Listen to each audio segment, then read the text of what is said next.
dernière chronique, c'est ma dernière chronique. Je me casse comme les Anglais qui en peuvent plus des saloperies là de Juncker et Draghi. Je suis en vacances comme Cameron. Alors je sais, il reste encore quelques émissions, mais je serai pas là vendredi prochain. Alors que vous, oui. T'es un traître. J'ai l'impression que j'ai eu le bac et que vous êtes au rattrapage comme des gros nuls. Et comme par hasard, qui c'est qui est en échec scolaire? Les deux Arabes. Tiens donc. Bon, il était temps que je parte et j'en peux plus. J'ai encore passé une année dégueulasse. Entre la fraude fiscale, la politique totalitaire, les attentats et l'odeur de Daniel Morin, c'est toujours la même merde. Mais bon, là, fini l'actualité déprimante. Je vous laisse avec votre gouvernement pourri, votre premier ministre hystérique et votre président malin comme un gratin de courgettes. Après tout, c'est pas les miens. Je ne vais jamais voter. Je vois pas pourquoi je devrais assumer vos choix ridicules. Hors de question de donner une légitimité à tous ces connards. Si ça tenait qu'à moi, aujourd'hui, le président, ce serait une noix de cajou. Et croyez-moi, le pays irait beaucoup mieux. En 2017, qu'est-ce qu'on va nous proposer? Sarkozy, Le Pen, Hollande, Juppé. Et en 2022, Manuel Valls, Emmanuel Macron, Michel Sardou.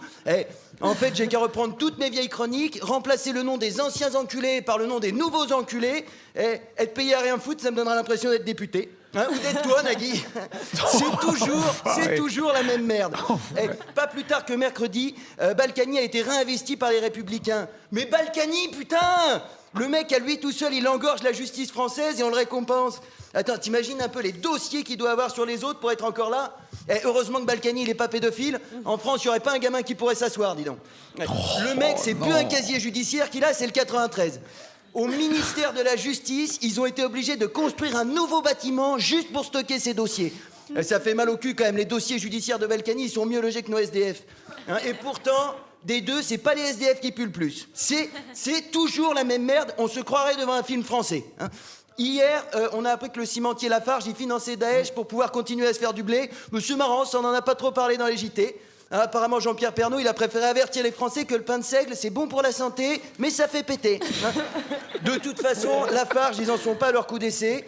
Ils avaient collaboré avec le Troisième Reich pour construire le mur de l'Atlantique. Et leur slogan, c'est Lafarge, construire des villes meilleures. Daesh, les nazis, les mecs, vu les gens avec qui ils bossent, ils risquent pas d'y avoir grand monde pour y habiter dans leur ville. C'est toujours la même merde et nous on se laisse faire. Alors de temps en temps, quand les gens sont trop fâchés, ils profitent des manifestations pour casser un abribus.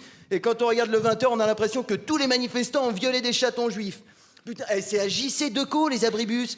La semaine dernière, ils ont censuré une campagne publicitaire de Médecins du Monde. C'est normal, faudrait pas se fâcher avec les laboratoires pharmaceutiques qui vendent des traitements contre le cancer au prix d'un aller-retour sur Saturne. Je vais vous dire, j'en ai bien rien à foutre que leurs abribus y soient cassés à Decaux. Et le verre pilé qui reste, je propose qu'on le mette de côté parce que j'ai une petite idée pour l'utiliser. Indice. Dans mon imagination, il y a un anus et à la fin, il y a Balkany qui crie « Oui, ça picote !» T'inquiète pas, Patrick, c'est la démocratie. Et quand t'écoutes Manuel Valls, un connard qui casse 5 vitres à Necker, c'est une affaire d'État. Et quand on supprime 22 000 postes dans les hôpitaux publics, c'est une réforme de la santé. Non, excusez-moi, je préfère me faire opérer. Je préfère me faire opérer dans un hôpital, je préfère me faire opérer en plein air par un médecin que dans un bel hôpital par un jardinier. Pour rembourser les vitres à l'hôpital Necker, ils ont été obligés de faire un appel aux dons. Et à côté de ça, le roi d'Arabie Saoudite, l'été dernier, il a quitté la France en laissant une facture de 3,7 millions d'euros aux hôpitaux de Paris. 3,7 millions d'euros. Une chose est sûre, lui, on lui a pas filé des génériques. Mais vous inquiétez pas, il y a quelqu'un qui va payer. Surprise, c'est nous. Mais c'est pas grave. Faut pas se fâcher avec les Saoudiens, ils achètent nos armes. C'est toujours la même merde, Nagui. Je suis content de lâcher un peu l'actualité, j'en peux plus. On se fait enculer tout le temps. D'ailleurs, si vous savez pas loger pendant les vacances, il y a de la place dans mon cul. Je vous garantis pas le plein soleil, mais à 37 degrés, vous goûterez quand même aux joies de la canicule. Un bon été à tous, merci de m'avoir écouté. Il s'est défoulé. La bande originale avec Nagui.